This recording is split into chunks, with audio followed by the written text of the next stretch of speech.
The Kennedys are almost legendary. Many regard them as the equivalent of an American royal family. Yet, as glamorous as this dynasty may be, there are two sides to every coin.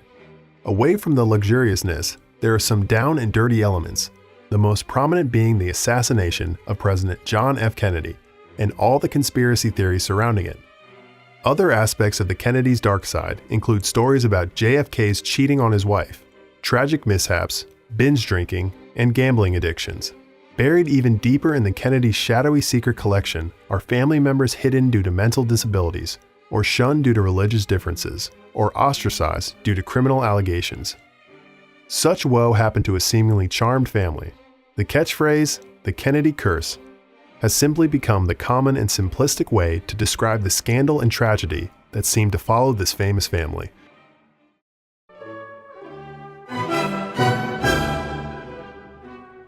John F. Kennedy is widely regarded as one of the greatest U.S. presidents of all time. It comes as no surprise that the trivia about him is incredibly prevalent on the internet. From his privileged origins to his tragic end, JFK's fame is genuinely great enough for his story to be known worldwide. Still, most of what is written on the subject of Kennedy's life focuses on his presidency and his marriage to the remarkable Jackie. But between the lines are larger portions of a truly outstanding life. JFK's life prior to the presidency was undoubtedly more exciting than his time in the Oval Office. Kennedy was born into a large, wealthy, and influential family on May 29, 1917, and his quest only got more interesting from there. JFK became a war hero, a celebrated author, and a legendary playboy long before he thought about running for Washington. All of his life experience, there would always be a flock of interesting facts to learn about the man and his family. John F. Kennedy was the youngest man ever elected president. His movie star good looks surely helped his popularity. Nevertheless, despite his external appearance, JFK was not a healthy man. His health issues were kept secret while his political career flourished. But Kennedy suffered from Addison's disease and hypothyroidism. These diseases, coupled with chronic back pain, ensured that Kennedy was in almost continuous pain, even as he flashed his confident smile to the nation. The president got treatment in all sorts of different ways for his ailments, including the use of animal hormones, steroids, and amphetamines. He ended up overusing them. He was admitted to the hospital for this at least half a dozen times, and on some occasions, almost died.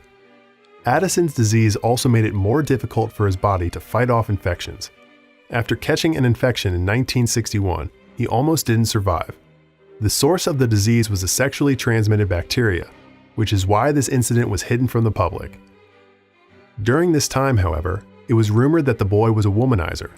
But this was a family trait, apparently. The matriarch Rose Kennedy not only knew about her husband's adventures, but also accepted them. She taught her daughters-in-law to do the same. Infidelity was typical in the Kennedy family's romantic relationship structure. Betrayals were to be simply ignored.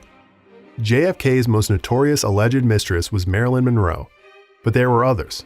He reportedly had an affair with actress Marlene Dietrich and a White House intern. Many seem to think that Jackie Kennedy was naive and clueless about his extramarital affairs, but that couldn't be further from the truth. Jackie once introduced a White House staffer to a French reporter as the girl who was sleeping with my husband, while speaking in French. Nonetheless, Jackie did not just lie by while her husband cheated on her. She enjoyed some supposedly steamy love affairs while married to JFK. Marlon Brando, Warren Beatty, and even Paul Newman were close to her. But she was hardly subservient. One night in 1957, JFK came home late after a date with one of his mistresses. He was drinking and so was Jackie, and the two of them broke up in a big argument. In the heat of the moment, Jackie stormed out of the house and into the street, wearing nothing but her pajamas. John brought her inside and called an ambulance to pick her up. She was admitted to a psychiatric clinic in Massachusetts. He kept her there for a week. During her stay at the clinic, she was given 3 electroshock treatments for depression.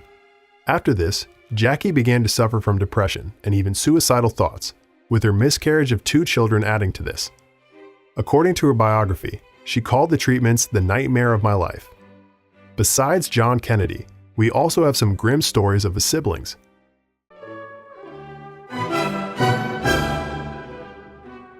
Rosemary, the Kennedys' older sister, was often referred to as the missing Kennedy.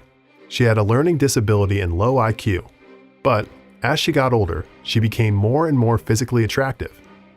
Her parents, Joseph and Rose Kennedy, worried that this would be dangerous for a woman of her intellectual ability, so they kept her locked in the house most of the time.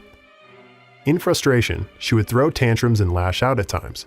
Her parents recognized Rosemary's behavior as problematic, so Joseph took her to a psychiatric clinic in upstate New York to have a prefrontal lobotomy performed on her. Aged only 23, she was rendered unable to speak or walk after the procedure. She was kept in hiding, and her story remained buried for 40 years. In 2018, never-before-seen letters were published, written by Rosemary before she was lobotomized. The letters were addressed to her caregiver, Dorothy Smythe, who nursed Rosemary when she was 20 years old. Rosemary recounted her adventures in Europe to Smythe. If that wasn't bizarre enough, we also have another of John Kennedy's brothers involved in a crime. Edward, Ted Kennedy, was JFK's younger brother. Like his sibling, he was building a solid career in politics. However, on July 18, 1969, Ted almost destroyed his entire political career in a car accident, which could be considered unusual, to say the least. While at a party, the politician tried to sneak out and called one of the girls who was there to join him.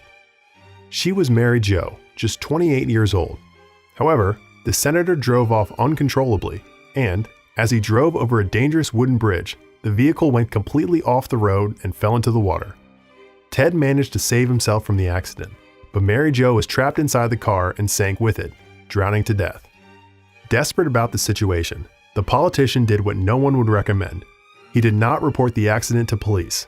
He only did so the next morning, 10 hours after the episode. Ted admitted his guilt, yet, when explaining why he took so long to notify authorities, he professed to be in a state of shock. He was sentenced to 2 months in prison on probation, and somehow managed to keep the incident from any further investigation. The event eventually tarnished the image of the Kennedy clan and nearly destroyed the congressman's career. However, he remained a prominent figure in the Senate until his death in 2009, earning him fame in Washington as the Lion of the Senate. Another JFK sister, Kathleen Kennedy, was shunned for marrying a Protestant, and a nephew, William Kennedy Smith, was indicted for assault by 4 women. Smith was tried and acquitted of the charges, although 3 other women testified that they were all assaulted by him in the 1980s. This is indeed a family packed with controversies to tell.